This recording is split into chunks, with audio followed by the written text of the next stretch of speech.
तर गॅस पुरवठ्याच्या अभावामुळे मुंबईतील हॉटेल्स बंद होण्याच्या मार्गावर आहेत. पुढील 2 दिवसात सर्व हॉटेल बंद होण्याची शक्यता आहे. गॅस सिलेंडर संपल्यानं मुंबईतील हॉटेल चालक हवालदिल झालेत.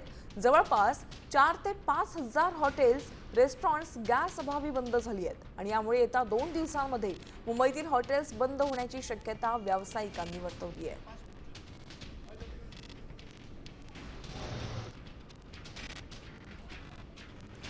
मी टॅक्स भरतो, आमच्या टॅक्सवर तुम्हाला पगार एम्युनिटीज मिळतात, तर आमच्याबद्दलही तुम्ही विचार करावा. जसं हॉकर्सबद्दल तुम्ही धावता पळता, कमीत कमी या पुढच्या 2 ते 3 दिवसात 50% जवळ 5-1 हजार हॉटेल्स बंद पडू शकतात.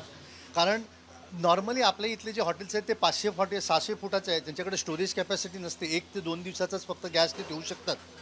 त्यामुळे जर गॅस सप्लाय नाही आलं तर पुढच्या 2 दिवसात कमीत कमी 50 ते 60% आणि पुढच्या 4-5 दिवसात जे मोठे आहेत त्यांच्याकडे 4-5 दिवसाचा स्टॉक असतो तेही बंद पडतील.